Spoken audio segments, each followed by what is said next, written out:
You're about to enter into a new world of knowledge, curiosities, and high strangeness. This is a podcast of Straight Up Strange Productions. This episode is brought to you by our Patreon supporters.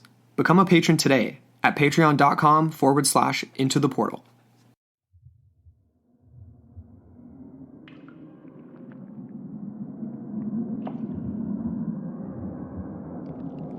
Over the past few weeks on Into the Portal, we have been discussing the strange and frightening phenomena of people encountering massive bipedal canines, creatures we can only describe as dogmen.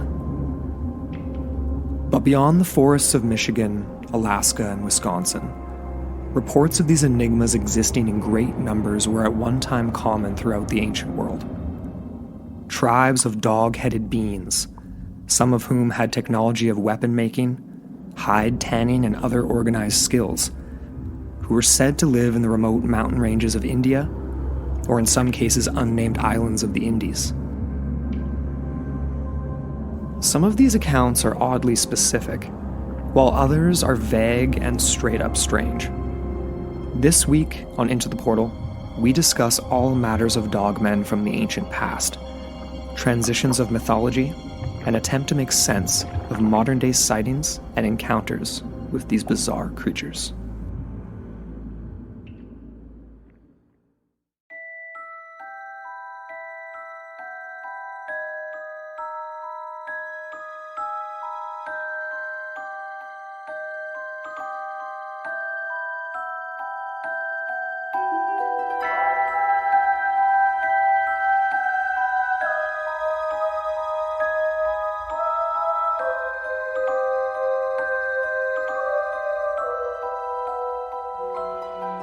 Hello, and welcome back into the portal. I'm Amber Ray. And I'm Andrew McKay. And we're back with the final part of our Dogman series. Yeah, feels good to be back on the mic. It feels like it's been a minute, even though it's just our regular schedule release. But with the holidays and everything being crazy, it feels like it's been a little while, I guess. Yeah, totally. Last time we were on here, we were talking with Adam Benedict from the Pine Barrens Institute. That was a really fun little conversation. Yeah, definitely. Really eye-opening, hey, into like the whole what it was like on the ground, and this phenomena was kind of unfolding in over in his neck of the woods there, Wisconsin. Beast of Bray. Yeah, exactly. Yeah. And we got a lot of fun stuff to talk about in this final part. Definitely. So this is part 3. It's kind of sort of like a part 4 because we did a part 1.5. And if you guys haven't listened to the other ones, I mean, go backtrack a little bit, listen to the last one with Adam and the Beast of Bray. But yeah, I mean, we're really excited to be back here. So Happy New Year, everyone. This is, we have a tiny bit of housekeeping before we jump right into this final part where we're getting into all kinds of weird ancient stuff and trying to tie it all together. But first and foremost, we wanted to say a big thank you and a big welcome to Bailey from the Booze and Spirits podcast for supporting us on Patreon. She joined us on there, and we were just so incredibly excited when we saw that. So thank you so much, Bailey. Thank you. And so yeah, make sure you guys go check us out on Patreon. It's just patreon.com//into the portal. And then make sure you check out her show as well. So the Booze and Spirits podcast, one of our very own members of the Straight Up Strange podcast network. And yeah, you'll be able to find a link for her show and obviously the network in the notes here on this episode. So you guys can go check that out. And then also we have Ricardo. What's up, buddy? He joined us on Patreon as well. So thank you so much. Thank you, yeah. And yeah, it's awesome. It's been a good month on Patreon, which is really nice. Yeah, we recognize there's a lot of people that have stuck by us for a long time, and things change, and with the new year, a lot of people make resolutions, budget cuts, all that kind of stuff. We understand. We are really, really, for those who have had to step back for financial reasons, we totally understand. And for all of you that have managed to stay with us, thank you. Totally. We really appreciate that. Yeah. We recognize it. So yeah. Absolutely. What else we got going on here? Well, another thing was we haven't looked at them for a while, or we hadn't, I should say, looked at them for a while, but we had some new reviews. And so just wanted to say thank you to all of you who have left us a positive review on Apple Podcasts or wherever you listen to the show. So we had some new 5-star ones lately, which was awesome. So I just we're not going to read them out. We had quite a few of them. You know who you are, and we really appreciate it. So thank you all so much. And for the rest of you, don't forget to rate, review, and subscribe to Into the Portal. It really helps, whether it's Apple Podcasts or wherever. Yeah, it's pretty cool. We got some random, we got, like people always reach out with like, different diagnostics or analytics tools for your podcast or whatever. And this one guy, I can't remember what the platform was, but he had some rankings, and we're apparently number 139 on history. It was a history podcast. And it was in some weird, was it the UK? I think it was in the UK. Okay. Somewhere like that. We're in the top 150. There was another one too that was funny though. It was like Tonga or some weird place. We were like ranked in the top, whatever. It was something like that. I can't remember. Anyway. Cool. But we appreciate all of you wherever you are in the world leaving a review. We do have one other little tidbit here, and it's not really a little tidbit because it's pretty friggin' sweet. Well, yeah, it's not very much a tidbit. It's like a whole new year, whole new project. We've launched a brand new website. We've elevated our platform, and we've added a few things. And so if you go to straightupstrange.com, you'll be able to check out our network lineup. We've added a couple new shows. Oh, yeah. We have also launched a new network brand called Be Strange. Yes. Be Strange apparel. It's clothing designed for all of your monster hunting adventures. That's right. Seeking treasures and all matters of high strangeness, essentially. Yeah, so we're rolling it out slowly, and it's just limited edition pieces, and it's this awesome, what we've chosen as our kind of like our centerpiece for this first launch is none other than Doodle Kev Illustrations original design. Yes. Of the forest creature or Yeti, Sasquatch, whatever you want to call him. Right. He's epic. And it's like this incredible pointillism, highly detailed piece. And we've obviously got our own piece, our own merch we're rocking over here, and we're loving it. So make sure you go check it out, because there's some cool stuff like baseball tees. We got a baseball tee, we've got a crew necks, and a beanie as a part of this first release. And or two if you're in Canada. It's all going to be, like Amber said, very limited release, because we want to just keep it like just really cool and exclusive. So oh yeah, and one other thing.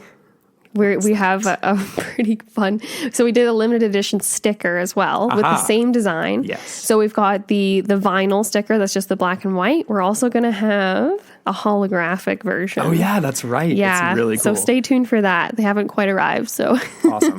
And just so you guys know, like everything we make from all the proceeds of like this Be Strange project is going right back into the network Straight Up Strange Productions, so that we can in this new year hopefully start to roll out some really cool originals for you guys. Network originals, and maybe even dabbling in some live radio. We'll see. Yeah, that'd be really fun. So yeah, go check that out. It's on straightupstrange.com. Definitely. You ready to jump into this stuff? Let's do it. Let's do it.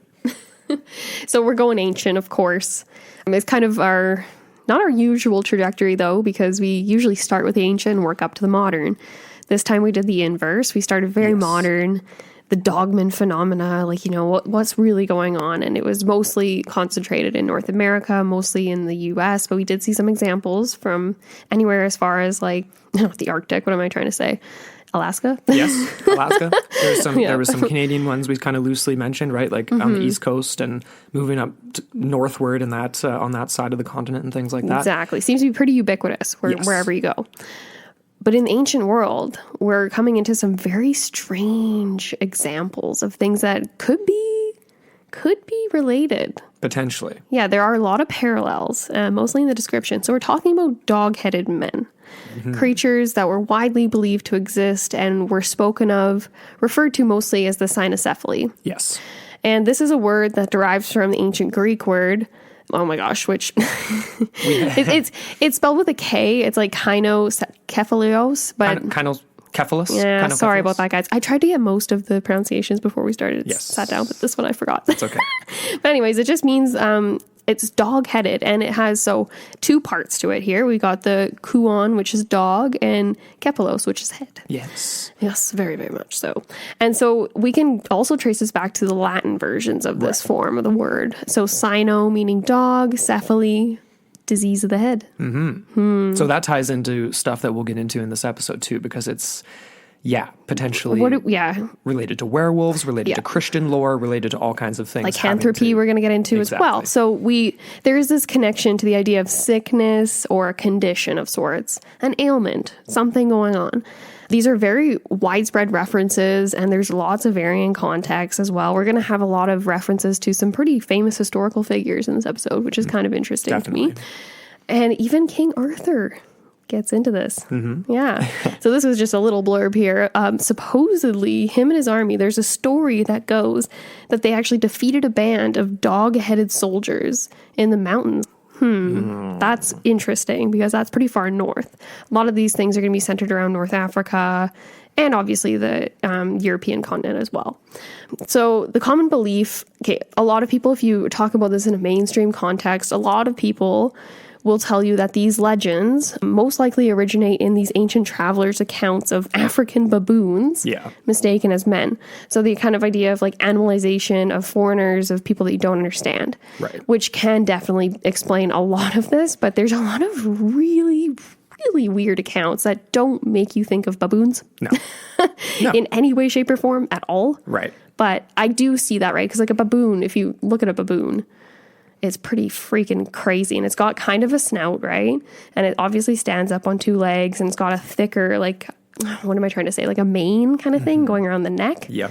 But definitely does not explain all of these dog-headed men accounts. No, and of course doesn't use tools like they are described as like the dog men would, with like knives and spears and hunting things and potentially even clothing and things like that. So it gets so much more elaborate. Exactly. And it's bizarre. Exactly. And so that's exactly what we're talking about here is essentially humans with the heads of a dog. So an amalgamation of sorts. A metamorphosis or a transitionary figure kind of does remind me of Anubis, right? Yeah. I mean, like the Egyptian god. And we're kind of going to reference ancient Egypt. We're going to ancient Greece. We're also going to Africa, medieval Europe. We're dabbling in Christian mythology as well. So that's where we kind of get into the history and the territory of the werewolf. Right. As kind of a more modern genesis of this. And if you can't tell already with like all the things that Amber said so far and that we've talked about in these first few parts, like this is this phenomena of dogmen and dog-headed creatures is kind of a weird amalgamation of a lot of different things that gets broken down into semantics where like we said, off the top, we're going to tie things back in or try to tie things back into the idea of like disease of the head. But that's only one small aspect of all of this because obviously there's very real sightings, encounters, attacks, things that have happened over millennium now. But we're going to start with ancient North Africa. And I have a quote I pulled here from an archaeologist named Tertia Barnett. And she says this, she's speaking about Egypt and Libya and dog-headed carvings found in North Africa in reference to this quote here. So we still don't know much about the people who created them. So they're essentially, we talked about this in our Zerzura episode, but not specifically with dog-headed creatures. But you can find these pictographs, petroglyphs in different places in North Africa and all over the world, really. And we don't know exactly why, per se. We can trace things in and talk about Anubis and Egyptian mythology and lore and the gods, and there's more specific stories, and it's just pure mythology, and we could talk about that. These predate that.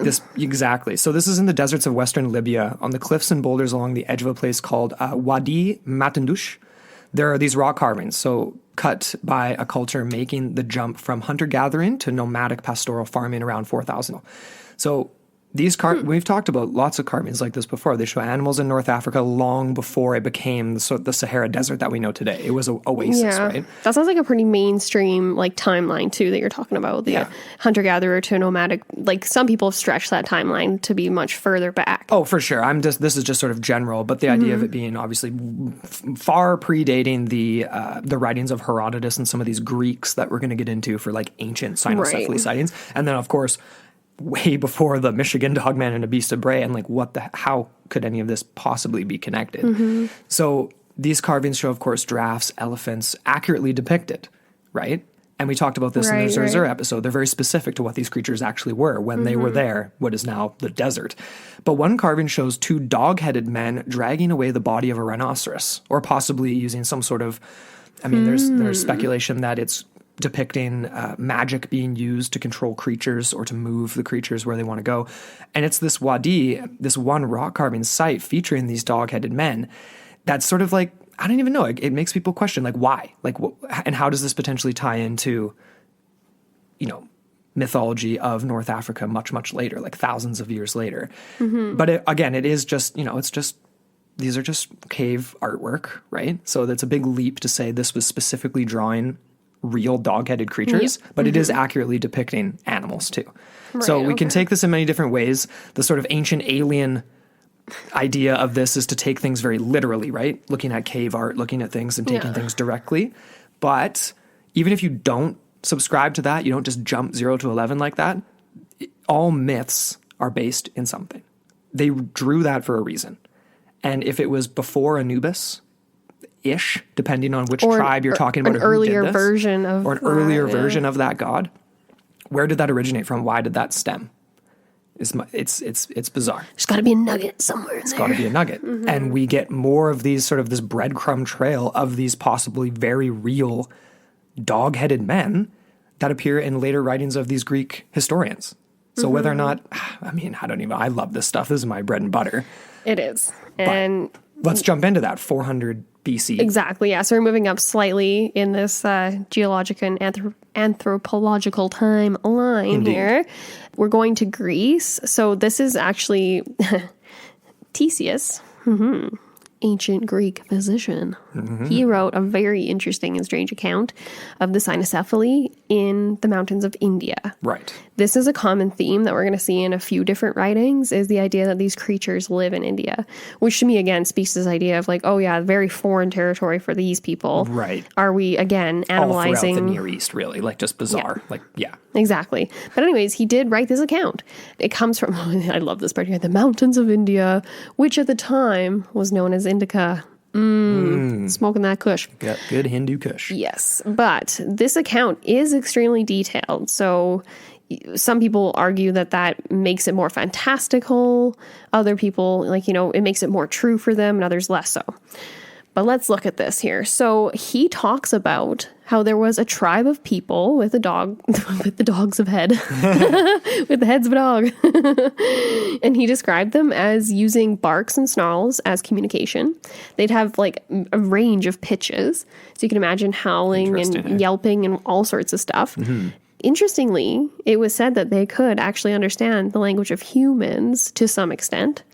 Kind of reminds me of your own dog, right? He learns commands. He can pick up on tone and inflection, right? And what you can kind of, gather from that. Sure. Allegedly, this tribe living in the mountains of Indica were said to subsist on raw meat. And to accommodate this, they had teeth that were actually much longer than those of a dog. And they had nails that were long, sharp, and curved. So kind of like gnarly version of, like talons. That's kind of That's scary. werewolf territory. It is getting into werewolf territory. And they did live by hunting. This is kind of interesting. They did roast some of their kills in the sun. So they eat raw meat, they'd roast some of it. It's almost like drying it out, I would imagine. Very primitive, but they would raise, so they have animal husbandry as well. They could raise flocks of sheep and goats. Wow. But they did eat fruit as well, so they weren't just carnivorous. They had the fruit of the Siptacora. Okay. And they would trade it. They would trade it for bread, flour, cotton, but they also ate it, I'm imagining, too. Indeed. It reminds me of the vampires. I'm actually kind of just making that up. But I'm assuming they would have eaten it. Presumably. Sure, why not? But obviously they were good at cultivating, which sounds super organized, and then they're trading for things that are sound like human stuff. Swords, spears, bows. Who are they trading with then is my next question. Other Indian folk living in the area? Nearby tribes and things like that in the mountains. They were plentiful people, though. In this account, it was described that there was over 120,000 of these things. Right. These people, these dog-headed people. So that's like the population of our city, essentially. Basically. That's a big city. It's not a big city, but it's large. That's quite a big population. I'm curious as to how scattered, if they were concentrated in one sort of collective, you know what I mean? If they're in one region, mountains. Yeah. I feel like there's, as we go along here, though, there's, obviously we're talking about India, we're talking about that area of the East, but I think these sightings and encounters, although they sound like they're happening in the same place, obviously these areas are massive. They are. And when we talk about the Marco Polos and the Alexander the Greats and things as we move along here, I think these are happening at different locations. Oh, definitely. You know what I mean? It's like you're asking that is an interesting question. Were people encountering multiple tribes of what they were misidentifying as dogmen, or were they encountering multiple tribes of what is now no longer existing, which was actual tribes of dog-headed men, which is absolutely insane because the description continues and it gets even more specific. So essentially, I'm going to read this as a quote. So we pulled this from Mysterious Universe. You can find this anywhere. So this is from the same physician, and he just continues on here. They do not live in houses, but in caves. They set out for the chase with bows and spears, and they are very swift of foot. They pursue and soon overtake their quarry. The women have a bath once a month, and men do not have a bath at all, but wash their hands. They anoint themselves 3 times a month with oil made from milk and wipe themselves with skins. The clothes of men and women alike are not skins with hair on, but skins tanned and very fine. So that's a skill, like tanning leathering. hides, right? Yeah. The richest of these creatures wear linen cloths, but they are few in number. They have no beds, but sleep on leaves or grass. He who possesses the greatest number of sheep is considered to be the richest, and so in regard to their other possessions. All, both men and women, have tails above their hips like dogs, but longer and more hairy. They are just and live longer than any other men, 170, sometimes even 200 years. Crazy. So that's obviously very specific and very strange. And if we're just going to pull the full out, like, early history racist card, like, that's what's being described, obviously, right? Like a tribe in the mountains that has obviously very, very, like, I guess in some aspects primitive, but obviously some pretty specific skills, like tanning hides, hunting, making clothes, doing these things. But then it's just like, how come these descriptions didn't get applied to, like, other strange people as well in other places? Like, how come there isn't dog men creature descriptions in, like, Papua New Guinea, right? Or other places where they could have ascribed similar type. Yeah, it was mostly just like the generic term of, like, a savage kind of applied to. Right. And obviously we can find that. And it breaks down to semantics where it's like, maybe I could be proven wrong in that regard. But from what we've looked at, like, this is just overly specific. Why include the tail? Beyond Herodotus, where it's like, he says one thing that's completely crazy and then something else that's, like, makes a little bit of sense. This is like a guy who's clearly trying to document what he's seen. That's what I'm reading. Yeah, right? Exactly. What's interesting, though, is he ended up talking about the savagery of these dog-headed men. So this is consistent in their descriptions throughout history. Okay, so, like, eating the raw meat or possibly even human flesh. And that's something that gets tacked on to these creatures as we move ahead here, that they are man-eaters. And likewise, they're always considered to be, you know, close to the same intelligence as people. So, like, simple, but, you know, capable of communicating in their own way and then still potentially being able to understand humans, like you mentioned before. Right. So just like an entirely different culture, but there are some strands of, like, you know, not connectivity, but, like, things that you can relate to. Exactly. There's more Greeks that end up talking about these creatures. So as we move forward here, we have Megasthenes. Megasthenes. He was a Greek explorer. So this is the early 4th century, you know, BC, and he spoke of a race of dog-headed humans in the same area, so the mountains of India. And likewise, they wore animal skins in his description. They lived in mountainous areas that were extremely hard to reach, but in strategic areas so that people wouldn't find them, essentially. So narrow passes, you know, gullies and valleys in the mountains that were really hard to access. And they led a life of, again, he describes hunting, communicating through grunts, barks, and growls. And the philosopher Clodius Anelius later on wrote of the dog-headed men in India as well, but differently. He spoke of them as being peaceful people who ate sun-dried animal flesh and raised various livestock and goats, but didn't threaten man in any way. Very different description. So, and very different than what we've been dealing with in North America, right? The description of a wild dogman creature, savages. You know, we're not dabbling yet into the world of the Wisconsin dogman, the beast of Bray, werewolf sightings. Seem more like scavengers than raising livestock, so to speak. Right. That's a very interesting part about that, though. Seems to be exactly that, another parallel between the idea that they are exhibiting very similar behaviors. Yeah. Which, again, this was 4th century CE, so, like, Common Era? Oh, did I say BC? No, I was just curious. It just didn't say. It said early 4th century. Megasthenes is BC, and then Clodius Anelius was Common. But I can quickly reference I was just curious because that's very, very close to the first description from the Greek physician. Anyways. Yeah, it's BC. Cool. Right. So, of course, we have to talk about Herodotus. Of course. How could we not? We're talking about crazy animals and madness. He's always going to come up. And I'm pretty sure I almost remember reading this passage when we read this book in school because it was just so brilliant and so outrageous. And it was just hilarious. And this is obviously from his histories. If I'm not mistaken, this is chapter 4 and verse 191. Might have that off. Yeah, anyways, but he goes off as follows here. And we're talking, so this is 5th century BCE. Yes. And Herodotus, he has to say here, for the eastern region of Libya, which the nomads inhabit, is low-lying and sandy as far as the Triton River. But the land west of this, where the farmers live, is exceedingly mountainous and wooded and full of wild beasts.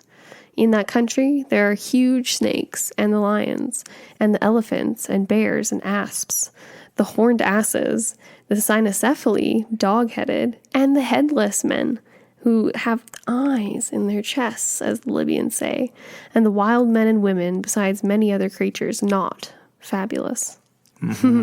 That was freaky, man. The headless men that have eyes in their chests. Yeah. That's like almost like Pan's Labyrinth. And if you, it definitely is. And if you are to Google just ancient dogmen, you will find that there's an image, and if it's famous, I don't know where it's pulled from. I think it's got to be Greek, where it shows a dog-headed creature, a man with the head in his chest, and like another sort of strange humanoid creepy figure man that kind of like lumped the dogman in with that. And so in a way, even though a lot of things Herodotus says, it's like maybe it was legit, he does it more of a disservice to the possibility of them being real than his predecessors, I feel like. Yep. Oh, definitely. This is way more fantastical. Yeah. But that's his jam. That's just what he does. He definitely had his own, played by the beat of his own drum. Of course, this is in the era before, like, I don't even know, like pop culture writing, I guess. Yellow right? journalism. Like this is his version of that, potentially, where it is embellished. It's not yellow because it's not outright. It's just shades. It's fantastical. And then right. And I want to believe it though, right? Exactly. It's like, well, it's up to you how much fact you want to take from that and how much of it is just storytelling and, But then what's cool though is that we continue to progress here, and then we have another extremely famous person in Alexander the Great, where it gets, again, more specific. Yeah. So Alexander, during his time in India, while they're campaigning, he actually wrote to his tutor, Aristotle, and spoke of these dog-headed men. They were large and vicious, and they actually, so they were in a conquest against them. They actually ended up capturing a few of these dog-headed individuals, but we don't really know where they went, and there's no definitive end to them either. Right. They weren't brought back. They were just, again, one of these phantasmal inklings of these supposed cynocephali. Yeah, like what happened? And again, we're in that same area, right? Did they die? The Indian subcontinent is where this encounter happened, so present-day Pakistan. And yeah, I mean, capturing one of these, and who are you bringing it back to? I guess Aristotle. Well, Aristotle to study. They had, quite a collection over there in the capital of like all sorts of amazing trophies, whatever, anything. Exactly. Yeah, lots of animals too. You got to just picture what that would have been like, right? Like a collection of strange creatures in like a underground chamber in ancient Greece, or just in like a garden, BC. like you have like a giraffe and an elephant and a rhino. Well, that and, like, for sure. But I'm crazy. picturing the lindworm, the dogman. They got a Sasquatch down there. They got they got one of everything. Yeah, the Tetzelworm, the Mongolian deathworm. That's right. They got one of each. It's like a real Noah's Ark, except everything you don't less want to survive. Yeah. But again, Marco Polo gets into this too. We've got another famous reference. And this comes from a travelogue written by Polo himself. And he was speaking of an unnamed island in the Indies. It said there is... Okay, so this is how it goes here. There's a place where all the men of this island have heads like dogs and teeth and eyes like dogs. For I assure you that the whole aspect of their faces is that of big mastiffs. They are a very cruel race. Whenever they can get a hold of a man who is not one of their kind, they devour him. So to me, when I heard that, I was like, that actually reminds me of the Type 3 Dogman we discussed in part 1. Right. And that was the one that had more of like a shorter, broader muzzle and snout, and it was built more like a Sasquatch. It was more like built, you know what I mean? Like muscular and like not as dog-like in certain features. I don't know. What do you make of that? I mean, again, like Marco Polo is one of those historical figures where he's not at the same level as Herodotus in terms of like writing fantastical things, but still right there. And it's such a, oh man, it's just like, if I had a superpower, it would be to not necessarily time travel. I don't want to literally go back, but just like in an ephemeral way, be a fly on the wall to see what people were either misidentifying because they're seeing things they've never seen before. And they're really that far off, even though they are these intrepid travelers who have gone all over the world and like seen crazy things, but then still end up describing literal dog-headed creatures. I want to believe the Marco Polos of the world. So I don't, but I do agree with you. It does sound similar to the more bulky, huskier Sasquatch, like, a little bit more hardcore. Definitely not Wendigo-esque, where we will dabble in eventually, where it's the more dog-like, gaunt, skinwalker type figures. Yeah, that's kind of a different figure. Yeah, definitely. But that, like, just going back to the point, like the Type 3 versus the more traditional Dogman. You remember that from part 1? Yes. Okay. For all of our listeners, there was like 2 distinct types, and this was actually from dogmanencounters.com. And he was discussing how, it was Vic, the host of that radio show, he's talking about how there's these 2 distinct types. One is a little more agile looking, a little bit leaner, trimmer. The other has, these more like stout, just broad characteristics. Just different legs. Like just and the legs. Yeah, that was another huge part of it too, is the legs. Which obviously leads to different footprints being found, and they're all, a lot of them have not been identified, right? Exactly. We talked about that in parts 1 and 1.5. So go check those out. Go re-listen. The question we're sort of left here with, I mean, many questions obviously, but after kind of just going through these ancient accounts, we're kind of left with this question of, how does this tie into the modern world? How does this tie into the modern Dogman? And are there sightings along the way to potentially bridge the gap? Like, that's the question I had, because we can't jump from Marco Polo to Michigan or Beast of Bray, right? Like, it doesn't cross over. There's no lines to be drawn there unless there's more in between. So we kind of looked at that. There's some potential stories linked back to India and some early reports to the reports from the Greeks that we've mentioned of these creatures. But is it enough for us to connect these ancient accounts? So let's talk about a few of them. I only have a couple. It's not in crazy detail. There was one interesting one that I pulled from 1878. So this is obviously way more modern, but this is British officials who recorded more than 600 deaths from very strange wolf attacks in the village of Uttar Pradesh. Now, there are stories of, like, wolves do exist in India. They're rare, but there are stories about extremely violent attacks. And the victims in this instance were mainly infants, newborn children, like, the vulnerable. And it kind of reminds me a little bit of like the Beast of Gévaudan. Oh, in that for regard, sure. Right? You could even imagine maybe if it's like a colonial situation, perhaps a general or something, he could have had his own menagerie over there and something escaped. Yeah, exactly. Potentially. The thing about this is, like, half the people sort of chalked it up to just this, like, wild wolf attacks, whereas other people were sort of feeling that this is something more paranormal. A similar type of incident did occur many, many years later when, to some, a pack of wolves, to others, a bloodthirsty pack of werewolves, kidnapped and killed toddlers, children, and sort of the weak in a very similar fashion. This was in 1996, and the villagers in this exact same area claimed that these predators were half man, half wolf creatures. So 96, 1878, much more modern than what we've been talking about from these quotes from Greek historians in India. But people are saying they're seeing half dog creatures in these attacks. Other reports that these wolf men actually had clothing, with black coats, helmets, and weapons. I mean, helmets, that's something we hadn't heard yet, but definitely weapons had been referenced. Are these space wolves? Space wolves, maybe? But apparently after this 96 report, there were several police investigations that followed up, but of course nothing really came of this. There was no dog creatures found, so we don't really know exactly what people saw that day, even though bipedal dog enigmas seem to have been involved. Interesting. And this is in the same relative area as these ancient sightings.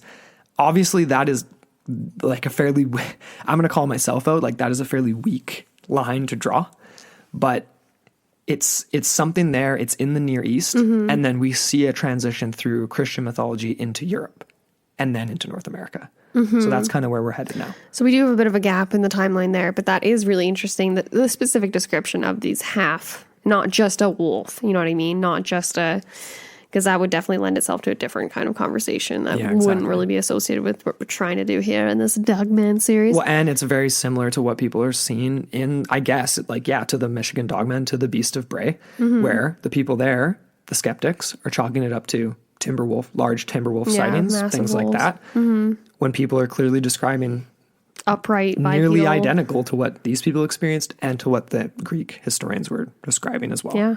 In a lot of ways. The only thing we're not really seeing in these modern accounts, we're seeing just like, not decontextualized, but just like random chance encounters. We're not seeing these people in their, natural people, these dog-headed people in their natural, like doing the behaviors that is described by the Greek historians. Like you go to the land of the dog-headed. Yeah, it's these fleeting, almost interdimensional sightings now, which is bizarre. That's a tough bridge the gap for us in this episode. A little bit. But it is interesting to think of the idea of like, with the advent of Christianity and some famous Christian theologians that kind of get into it too. Like, it is interesting. It exists in obviously Christian lore, and it morphed through from Greek and all the translations from that into Latin and so on and so forth. And I wanted to reference the Noel Codex, which was discovered in sort of two parts, and I believe it's the second one, the Noel Codex, like part 2 or whatever you want to call it, that contains like Beowulf, that contained letters between Alexander the Great and Aristotle. And this is where there was a lot of descriptions of sort of, like Herodotus, fantastical, crazy, strange things that people were taking as very literal at this time. So it also contained references, again, like to the cynocephaly, with portions referring to the cynocephaly. And Christians were seriously debating the nature of dog-headed men, and in that breath, what they were considered real, the nature of them. They were trying to decide who they were, what they were, and where they fell into the categories of man.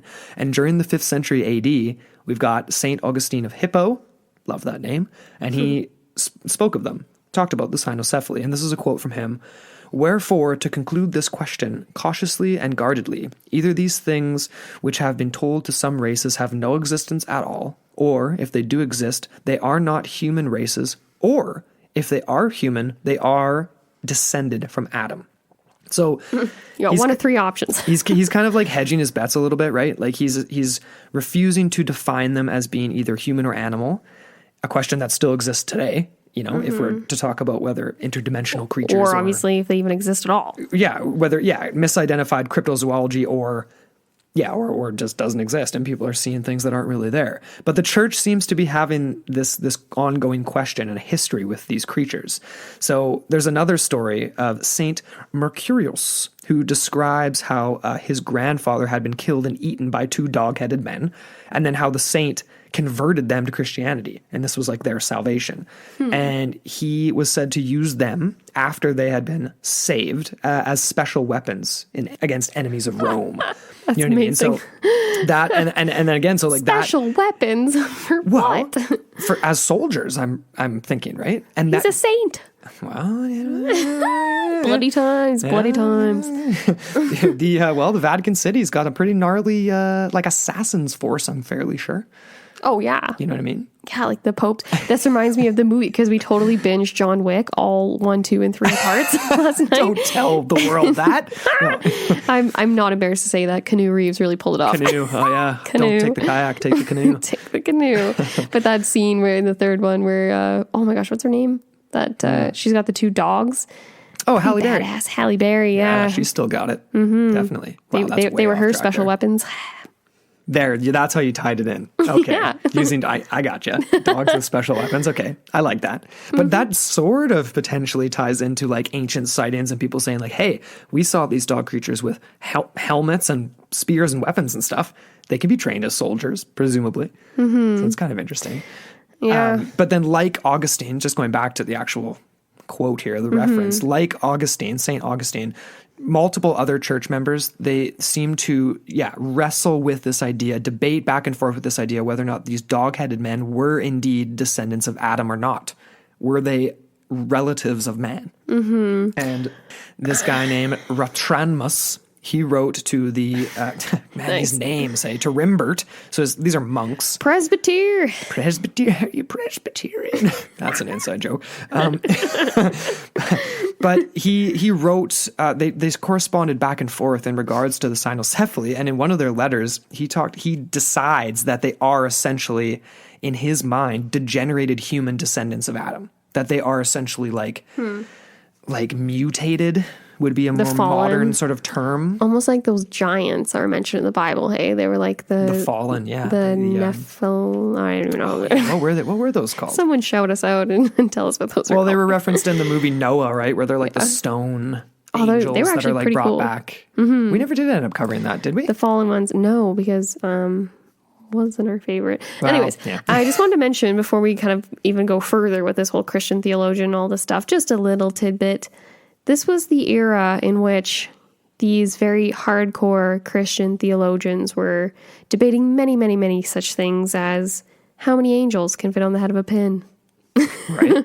So this isn't like, it's very hypothetical, a lot of these conversations, but I do understand the context and how if they're talking about it, then there is some form of legitimacy in the eyes of the church. Mm-hmm. So very interesting, to say the least. Yeah. But again, very fantastical. It is, and we love the fantastical. I have a little bit more here, just with the correspondence between Rathenimus and Rimbert. And why am I laughing? Doesn't that just sound Rimbert? like characters from like Sesame Street or something? It does, yeah. Anyway, maybe like the Russian Sesame, Rathenimus, I don't know. Anyway, in response to the actual query, the original letter from Rathenimus on the cynocephaly, what you should believe about the cynocephaly, essentially, was the title of this letter. He spoke of the capacity of the dogheads, though, to make laws, to practice agriculture, to cover their privates. This is an actual quote. And this is evidence in his mind that they were indeed the sons of Adam, rational beings with minds and souls that were capable of salvation. I just find the fact that this is a debate at all extremely fascinating. Yeah. In 825 AD. It's considered a race. Right. Which is interesting.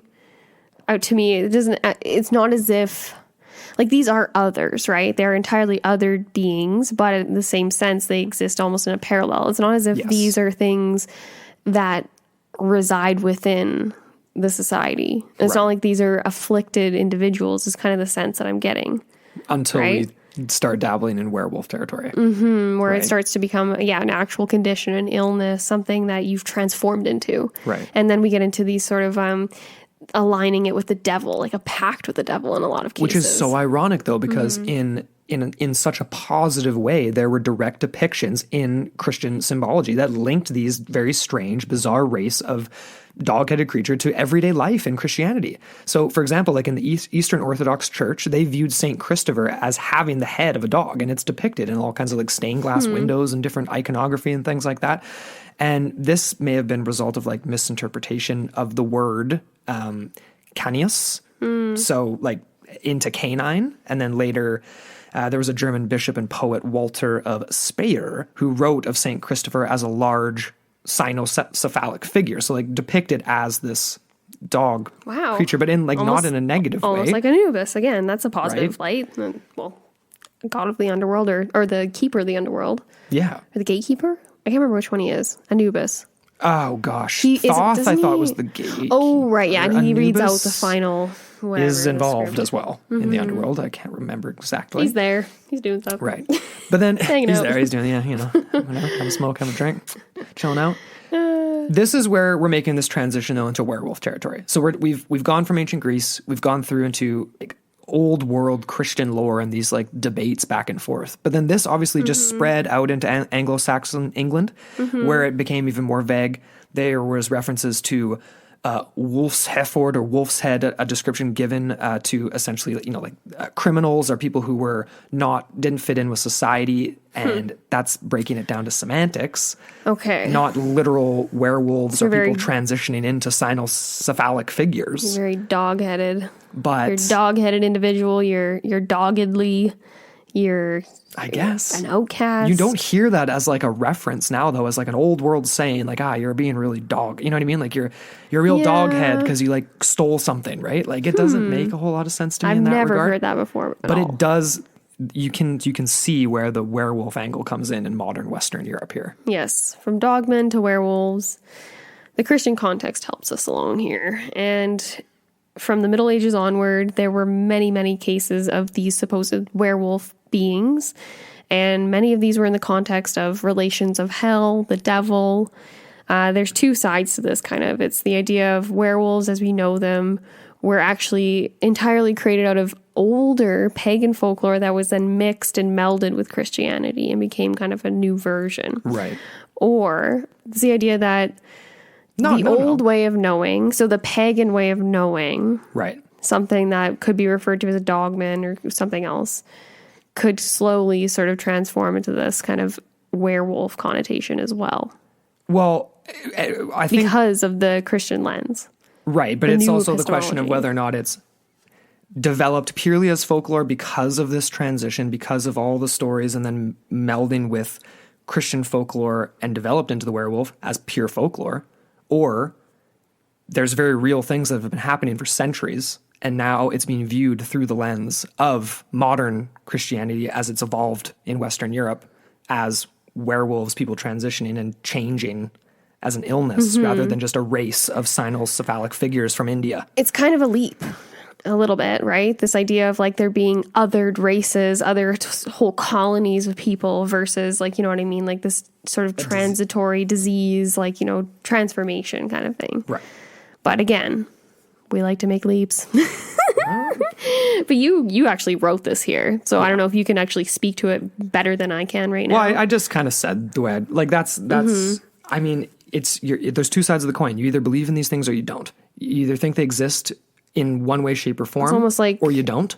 And it's like Stingy Jack, right? Where it's like, is there actually something in the woods, right, or is there just these gases? And it's kind of a cautionary tale where it's like, don't. And do I guess this I guess another way to phrase this is like my question would be, you know, if the context existed with all this Christian, all the tropes, all the lens of Christianity, back when people claimed they were in the mountains of India, seeing people in these dog-headed creatures in their natural environment just living, would they ascribe the same werewolf moniker? Like it's different, it's changed over the millennium, right? And that's all I'm saying with that. Like with Christianity, it's changed. It's like, but are we dealing with the same thing? Is it a real thing? It's just being looked at through a different lens. I struggle with it a little bit just because of the idea, like I said, right? The idea of a whole like social, societal, like cultural blueprint and you know, construction that these people live under versus it almost like coming out from within, you know, like an individual, like where it becomes the sickness. But again, right, going way, way, way back to the whole original descriptions of the actual definition of the word itself, sickness in the head. Well, let's keep going here. Let's break it down. The whole idea is like dogman, werewolf, can we make some kind of connection here leading out of the classical era into sort of the medieval era where we see a lot more of these examples? This is where, okay, let's just get into some basic, not definitions, but basic, I don't know, ways of becoming a werewolf? Criteria? Sure. Transformation? But there are several ways that a person can supposedly be transformed into a werewolf. And I was actually kind of surprised by a lot of these. This comes from folklorist Carol Rose, and she actually wrote a book. It's called Giants, Monsters, and Dragons. This is a quote from her. She said, in ancient Greece, it was believed that a person could be transformed, so we're going back to ancient Greece, could be transformed by eating the meat of a wolf that had been mixed with the flesh of a human, and that this condition was actually irreversible. There are other methods, though, as well, including being cursed. So again, that's a very negative, that's veering into witchcraft. Very interesting. Eating certain herbs, being conceived under a new moon, sleeping under a full moon. So we already are getting references to that, right? Which the is lunar cycle. Exactly, which becomes very important. Possibly on a Friday, which could be a connection.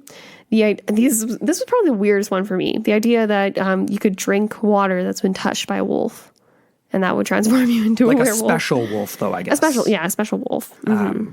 Some sort of what that means exactly is vague, and you can leave that open to interpretation. Whatever you guys think. Also, this interesting idea of like having a wolf skin. I've heard references to wolf skins, kind of similar to the ideas of like the tanned hides.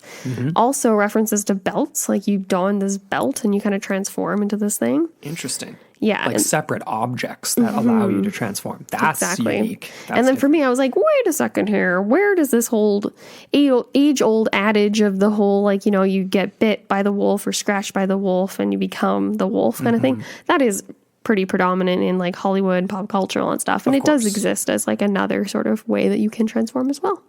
So there's lots going on here. It's not just Hollywood balderdash, which I put in question mark and exclamation mark. I love that word, balderdash. Balderdash. Yeah. It's a pretty fun game. It is. Super fun game. So that's kind of an interesting little like foray into the whole werewolves, because that was one of my big questions when we started looking at the more modern phenomena related to North America, the idea of the Michigan Dogman, the idea of Wisconsin, the Beast of Bray Road. Are these things that are existing all the time? Are they transformative characters? We're going to get into the idea of even more like, you know, a Native American. Like we've mentioned quite a few times throughout the series, but yeah. The Skinwalker, for sure. even like the Wendigo having effect on people, cursing people, all that kind of stuff. Before we dive into that, though, we've got a fun little example from the 1500s, and this might possibly be the first case of clinical, what's it called? Lycanthropy, yeah. And this is the case of Peter Stump. Peter Stubb. Yeah. He was a German father. A German farmer. I hope not a father. That would be awful. Holy moly. Imagine finding that out. If he was a farmer, he's probably a father. It's a good chance. But he was accused of werewolfery, witchcraft, cannibalism, and he was actually known as a werewolf. The Werewolf of Bedburg. That's right. Which is kind of a story for a different day, but this could be quite possibly the first modern case of clinical lycanthropy, which is the idea that you believe you are delusional and you believe that you are transforming into an animal. Right. It doesn't have to be a wolf necessarily, but we'll get into that in a second here. So let's kind of like tie things in, I think. We've talked about a lot of stuff. We've talked about ancient Greece. We've talked about these dogmen existing in tribes in India. We need to tie this into like the modern day sightings, I think. Eh? Definitely. And just to add to what you just said there with the brief reference just to Peter Stumpf, there were people in that story that claimed to see him transform. And this goes back to the Greek translation, the idea of sickness of the head. You know, sick in the head as in like you're a psychopath, you believe you're something, right? Or you believe you're a werewolf.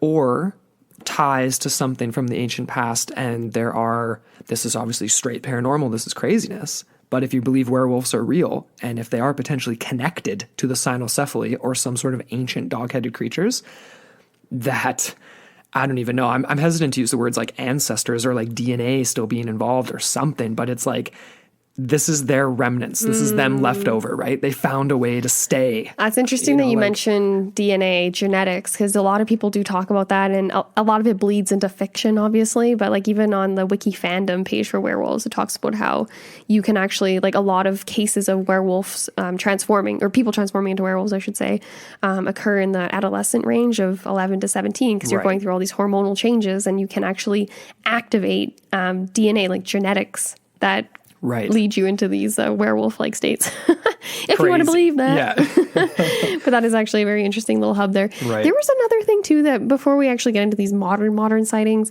this was like mid-modern, I believe, if I'm not mistaken. It was either 16 or 1700s, and it was over in France, if I'm not mistaken. Okay.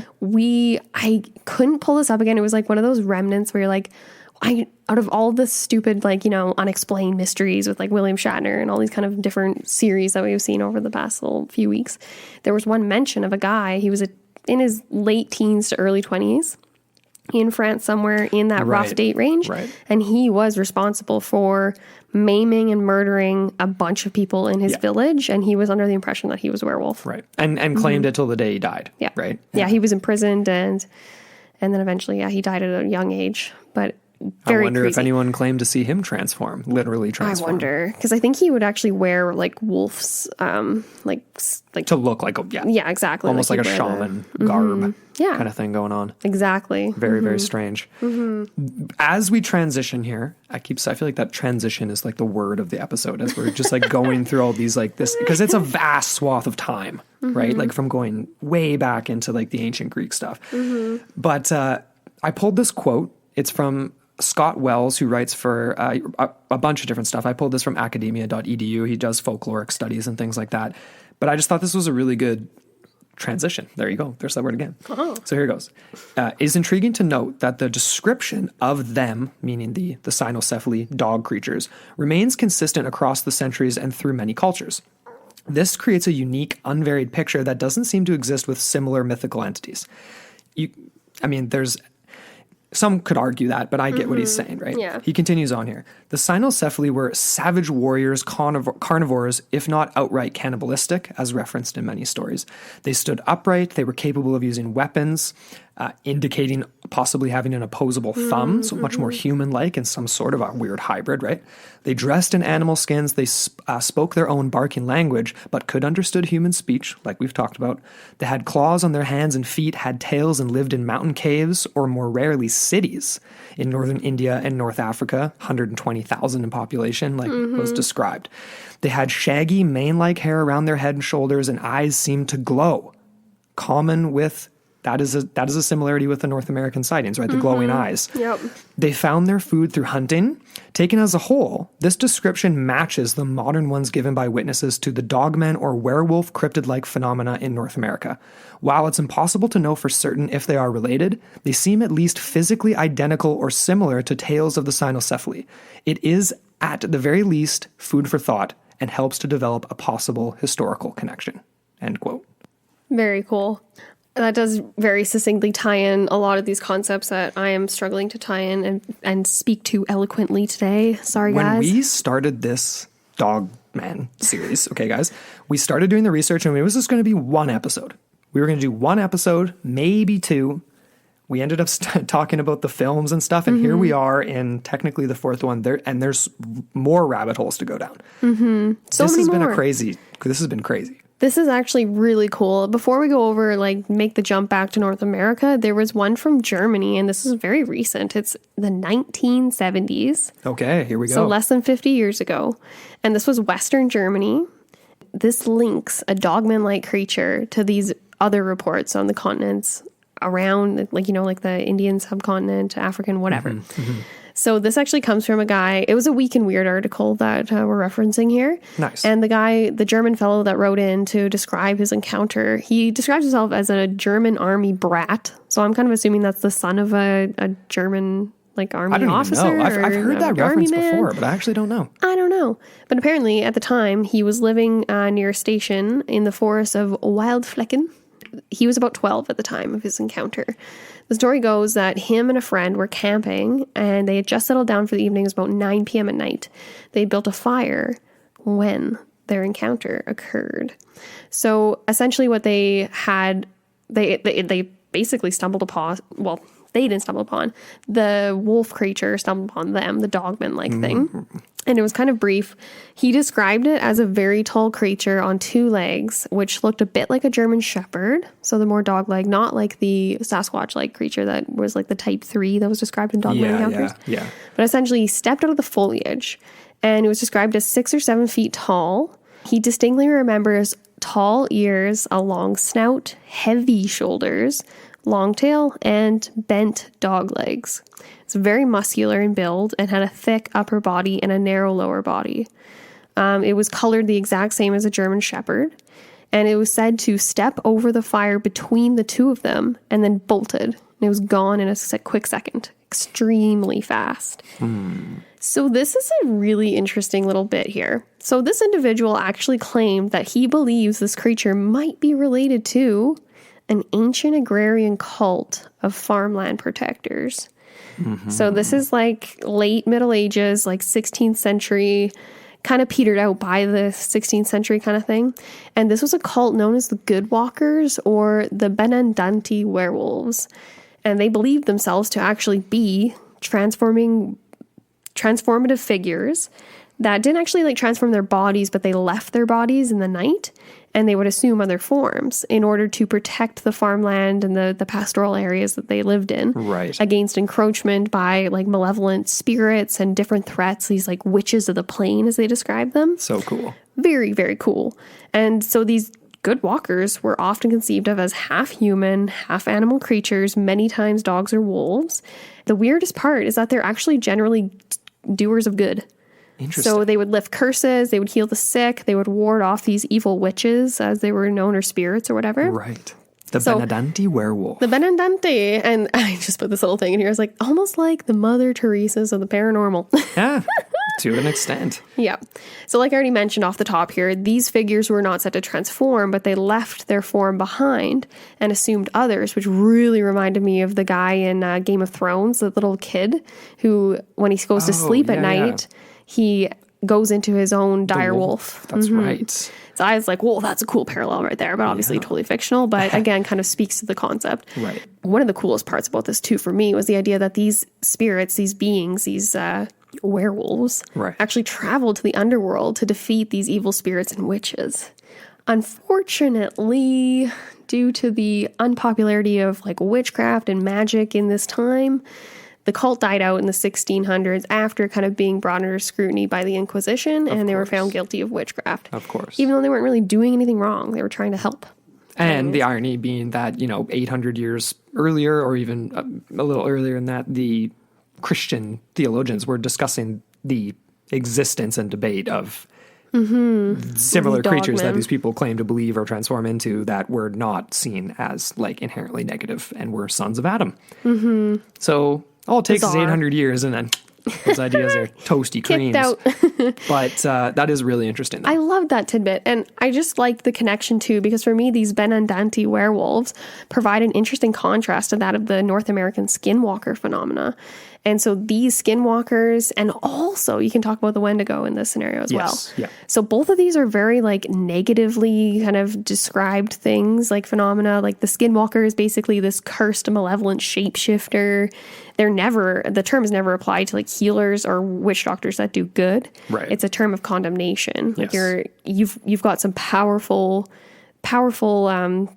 magic, I guess, that you can wield and mislead and possess individuals. You're a trickster, a manipulator in many ways, and frightening to a lot of people that encounter them. If you've ever read Hunt for the Skinwalker, you might be more familiar. It's kind of one of the more mainstream examples, I guess. But the Wendigo, I thought, was another very interesting thing to compare to. Yeah, definitely. Just because it is another, not a benevolent spirit at all, another malevolent one, lurks in the countries and forests, corrupts the spirits of men. Yeah, like anyone who comes across it, essentially, women, children are very susceptible. It is another trickster too. It can like we already talked about in our, go back and listen to our Wendigo episode. But this was really cool too. I just had a recap here, and it talks about how, like I said before, like it has the ability to transform men, women, and children into a terrifying cannibalistic creature with a heart of ice. So the cannibalism part of it really speaks to, again, werewolves, ripping apart the flesh of your victims, all this kind of stuff. And the cynocephaly for the cannibalistic descriptions, I guess. I love this description here of like the actual creature of the Wendigo. I don't know if you wanted to read that or just even, I don't know. I'll read it. This is from an Ojibwe teacher, Basil Johnston. And we referenced him in our Wendigo episode. Yeah, go listen to it. But the Wendigo was gaunt to the point of emaciation. Its desiccated skin pulled tautly over its bones, with its bones pushing out against its skin. Its complexion, the ash gray of death, and its eyes pushed back deep into their sockets. The Wendigo looked like a gaunt skeleton recently disinterred from the grave, with lips. What lips it had were tattered and bloody, unclean, and suffering from suppurations of the flesh. The Wendigo gave off a strange and eerie odor of decay and decomposition, of death and corruption. Spooky. Very spooky. But, I mean, and of course the description too of the Wendigo was like, in a lot of, it is similar to like the Dogman, but also with like antlers, different type faces, obviously. Yes. Different legs. Physicality is different. In some sightings, if you will. But definitely some crossover. Shape-shifting, the Skinwalker is closer in that sense of the term, but I don't know. I thought it was kind of interesting. I was like, can we draw parallels or contrasts or connections to these concepts of the Wendigo, the Skinwalker, and the Dogman? And my kind of question was like, are Dogmen like the cursed souls of these people that have encountered these spirits and basically succumbed to their evil will? There you go. There was a really weird, well, not weird, but it was just kind of like this interesting account from a Swedish blogger. And she had an encounter with an Indigenous elder in the outskirts of southern Ontario. And he kind of spoke further to this and the idea of like the Wolfman as like the watcher. Interesting. So this was, her blog is called The Cloaked Hedgehog. And she primarily focuses on dogmen or werewolves, but she's investigated many paranormal related fields. And essentially, yeah, she doesn't really take anything as etched in stone or absolute truth, which I always like, you know, with a grain of salt. So this was from her Native Lore and Dogman blog post. She says here, as some of you may know, I was out doing some bush camping on the weekend. As I was in southern Ontario and quite near an Indian reservation and needed fuel, I stopped on the way home at a native-owned gas bar. I've known the owner and operator of the gas bar for a few years now, and he knows I'm an outdoors person and he knows of some of my adventures. He jokes sometimes that I should have been a native.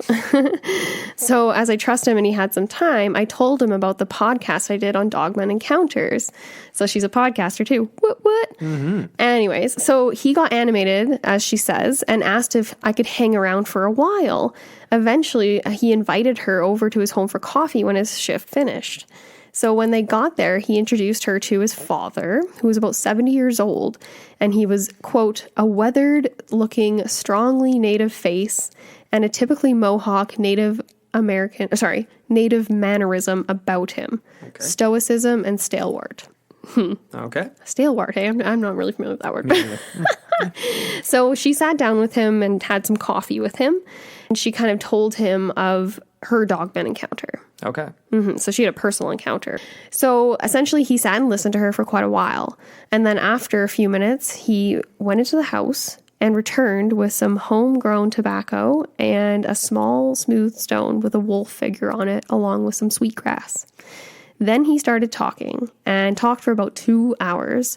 And he described the Wendigo, and he described how it's a native spirit creature that's cannibalistic and also a trickster. It's like we already kind of outlined above. Then, quote, he talked about the wolf people. He told me that when one enters the wilds, they should do it with respect for everything around them. You should not enter the bush thinking you know everything. You should never challenge nature because nature cannot be challenged. And then he went on to say that wolf people show themselves to people in 2 ways. The watcher is the first way. When one sees a watcher, they can expect to feel scrutinized and a sense of unease. If a watcher interacts with you, it may be a trickster, and items may go missing from your camp. It may spring out at you, scare you, or follow you. Yeah. Then they actually went and did an offering with the tobacco and the sweetgrass. And then essentially he went on to say that the watcher will not hurt you unless you try to hurt it. Then he said, if you are angry, vengeful, or of ill intentions, you may meet the other kind. So not the watcher. Right. And if you do something contrary to nature, you may attract it. And he told her of people that were angry that have disappeared and never seen again. So he said, he concluded the conversation by saying, if you enter the wilds with respect, you will return home with a sense of peace. But if you if you enter with ill intentions, anger, or without respect for nature, you may not return at all. Very interesting. So my question is like, okay, so maybe these people do return, but they return different. And they're unrecognizable to their peers, to their family, to the people that once knew them. Okay. And they are these creatures that we're seeing. And I kind of like thought about it some more after I read that, because I've read this several times. And the idea of the watcher, what does that remind you of? Like, that brings me right back to part 1 of our series when I described that encounter by a person. They were returning home from work. It was like late at night and they were coming into their apartment and they saw something watching them from the tree line. Right. And then it emerged slowly and it was this dog creature and slowly came up to the glass and just looked into the person's home. Yeah. Like through the looking glass. It's like totally like Alice in Wonderland, right? You know what I mean? And that was the same for a whole bunch of the accounts we've talked about, the Adam Davis and his wife, where he was in the cornfield and it was staring at him and there was 2 of them that he could hear. But these aren't attacks. No. They're watching. Sasquatch kind of falls into that camp too in a lot of ways, right? It's often watching people and not attacking people unless you go Ape Canyon stories and things like that. Yeah. It's kind of a similar presence. Very interesting. I know. I like that a lot. Thanks, Cloaked Hedgehog. Yeah, definitely. I mean, okay. We're kind of coming down to the end of the episode here. We're going to try to break down some theories and context for everything we've talked about this entire time. There's a lot. There's a lot. We're not going to like go point by point and break it down or anything like that. We'd be here all night. No kidding. Yeah, part 5, 6, and 7 coming your way soon. But basically, the idea, going back to the ancient stuff, we mentioned it off the top, misidentified baboons. Okay, let's just start. We're going into theories here. So misidentified baboons for these ancient accounts is kind of like the most likely explanation. And, you know, there's actually in modern French, un cynocephale, I think it's pronounced almost the same or spelled almost the same. It actually translates to baboon. Really? Which is interesting. And I did that on Google Translate just to make sure, and it did. So that was kind of strange. And it does make sense, right? Like you're seeing things you're not used to. You're going to ascribe racist messages because you're a superior race in your mind that's traversed great distances to see things that no one else in the Greek world or whatever world had seen. And this is how you're going to describe it. It makes you sound a lot more hardcore. Oh, definitely. Well, Yeah. right? Makes a lot of sense. But do you really think that that's the only explanation? No. I feel like these people must have been seeing something. You know? Baboon is kind of confusing to me too. Like I kind of did defend it off the top of this episode saying like, oh, you know, like it's walks on 2 legs. It's got that thick, like bushy, like kind of like mane thing going on, but not very dog-like. Like sure, it's got huge teeth.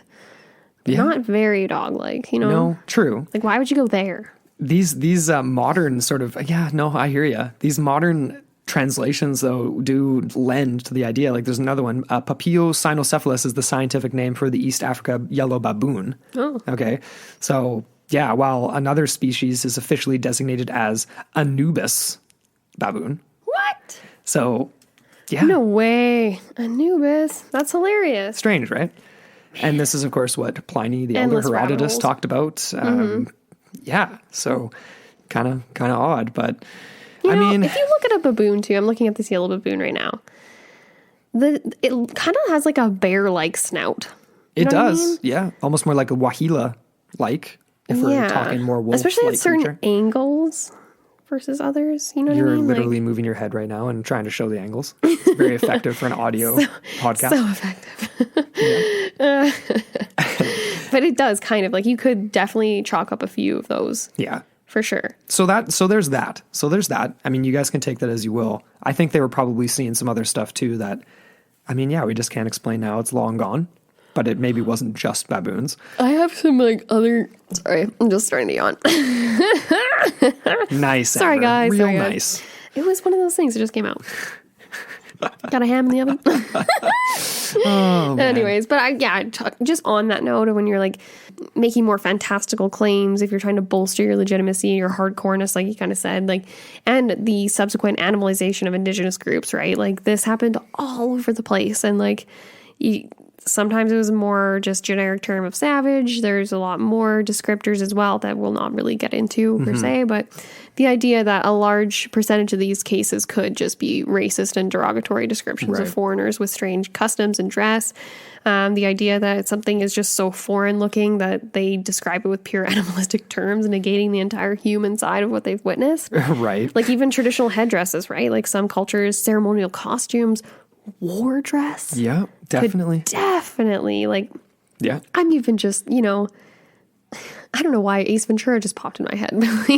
There's some crazy stuff out there. I'm not saying it's crazy, but I'm saying it looks insane to someone that isn't never seen it familiar before, with it. of Yeah, course. exactly. But then there's the parts of the descriptions we talked about that aren't visual. They're not specific in terms of like how they look. They talked about being alive for, living 170 or more years, possibly even 200 years. And so I added this little note in here because we were trying to tie in the links between the ancient stuff, where the development of werewolves. But in these early descriptions, they're said to have, like I said, like 170 years. So like, could that potentially tie in to the idea of modern, sort of not modern, but Western European werewolf sightings? Like these things can live for a really long time. Therefore, they're clearly not man. Like they may be descendants of Adam if we're going back to the Christian stuff, but they have something special about them. They're supernatural in a way. They live way longer than humans do. And so DNA, the bite of a werewolf, right? Like the continued sightings and people experiencing these creatures in Western Europe under the Christian lens, through the Christian lens. Does that potentially tie into the fact that these ones could live for so long? I'm just throwing that out there just because it's just fun to think of. Honestly, don't have much of an answer for you. But obviously, okay, this idea relies on the belief that the Dogman and Dogman creatures are a part of, shape-shifting, if you will. They're not necessarily strictly like in the indigenous sense, like skinwalkers, but, like the idea of being able to change, going from human to werewolf. They're not entirely human. They're not entirely wolf. There's something in between. And maybe they're related to the cynocephaly. I guess so. Well, with the whole Benedantine werewolves, like that again kind of is another reiteration of that too, right? Right. And the whole thing with such a long period of time, like maybe it's just like they come back every now and again, the Benedanti or things like them, right? Like the fact that they're seen so infrequently. What's his name? Who's that guy that like lived forever? He's like 600 years old. Like the good luck man?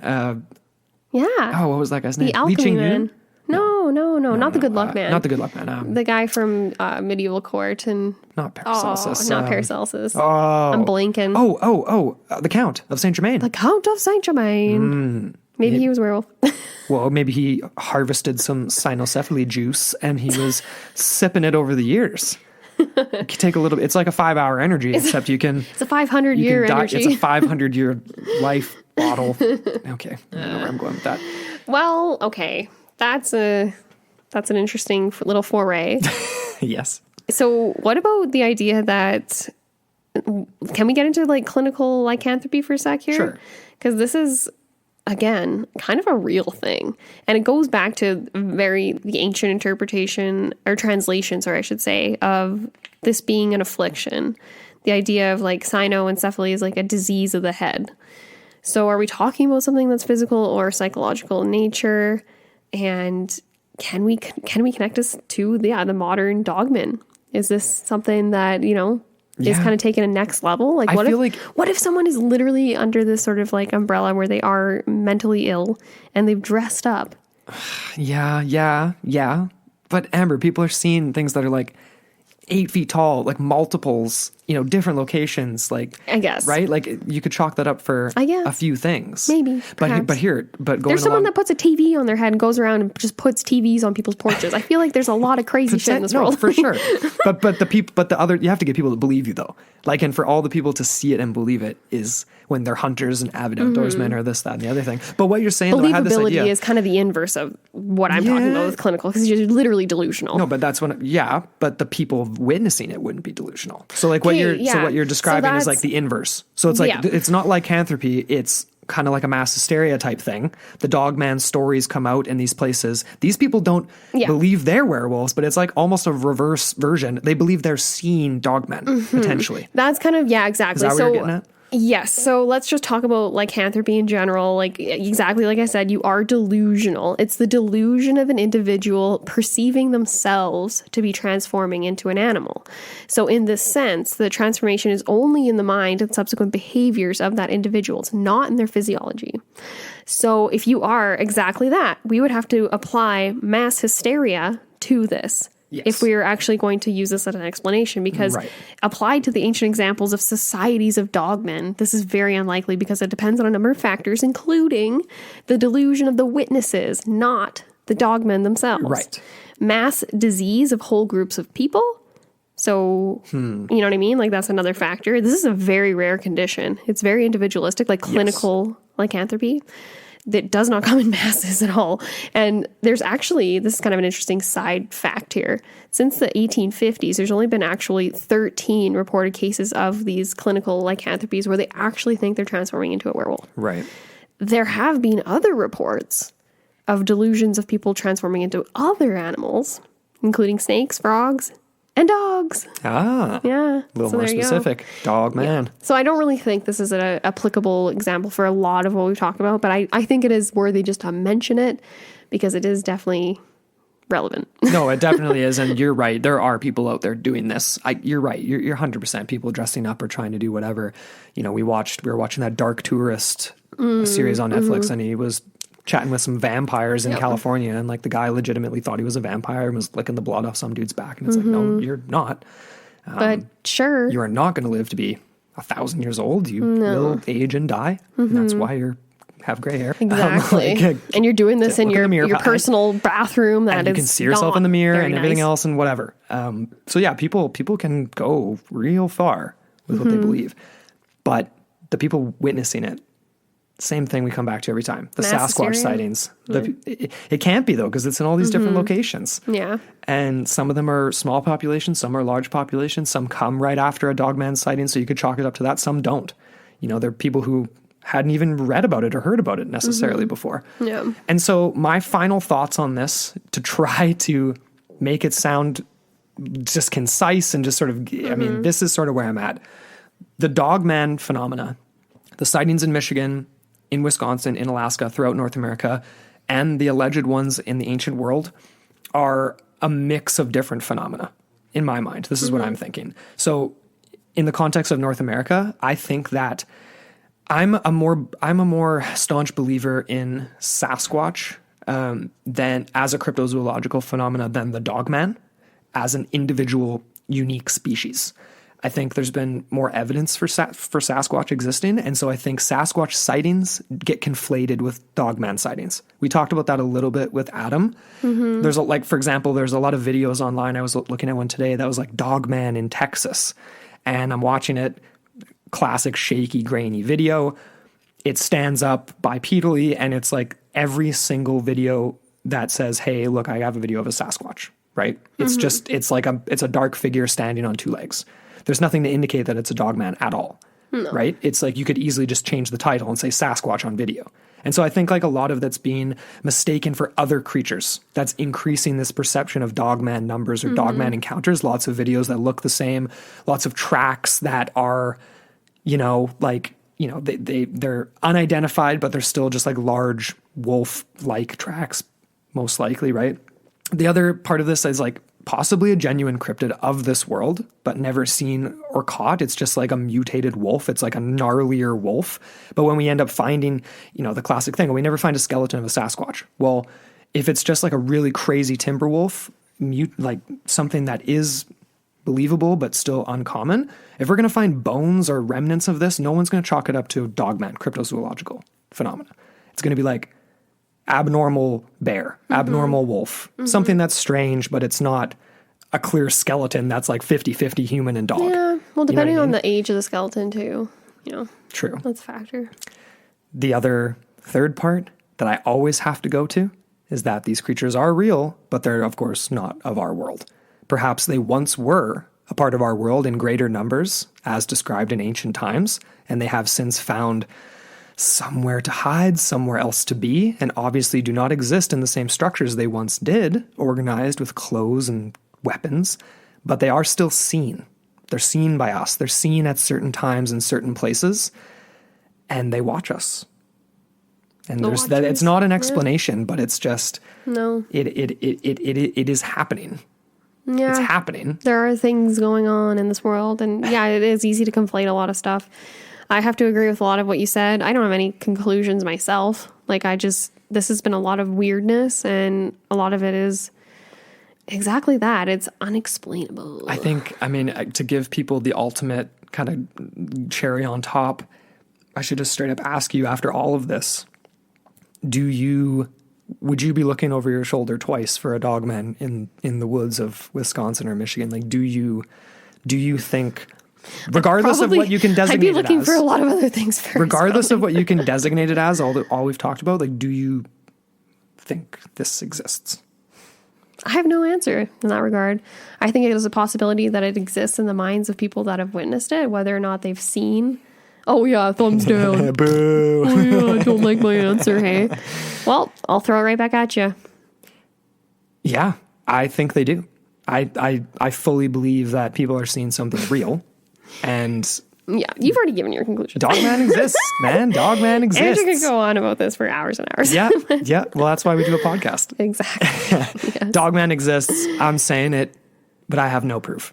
For me, I lean more towards the idea that these are more spiritual creatures, that they are meant to interact with certain individuals at certain times, and other times it is less so or less intentional seeming. Like even the one that Adam brought up when we talked to him about the Hospital Road and Bray Road, like that encounter with the woman that hit it with her car, and it was angry. It was almost like this weird chance, kind of like it wasn't intentional on anyone's part, but it just happened. So for me, I kind of lend myself to thinking more along those lines, and then also perhaps whether these are almost like damned creatures, to a certain degree.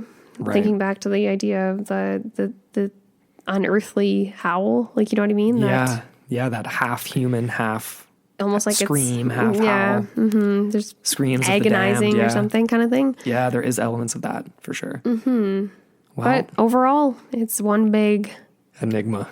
Yeah, one big quagmire of weirdness. So we don't know what you guys think, though. So we're going to post on our Facebook, and we'll be around in our little network forum. So hit us up on there for sure. Let's get the debate going. Yes. Dogman debate. Let us know what you think. So follow us on, hit us up on Facebook if you don't already.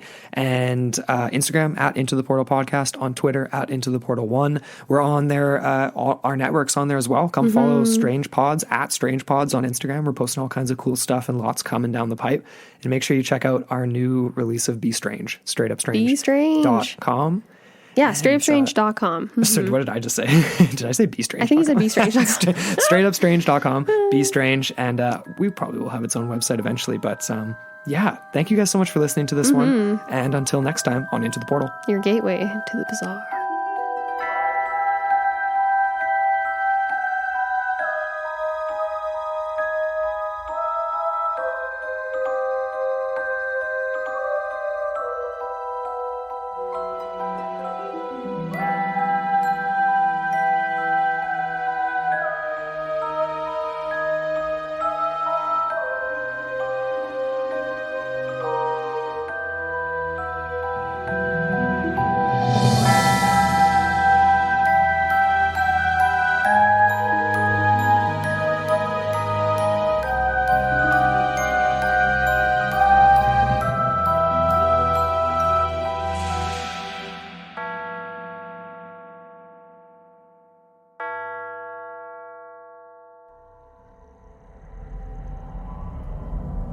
This podcast is a part of Straight Up Strange Productions. Discover more shows like this one at straightupstrange.com.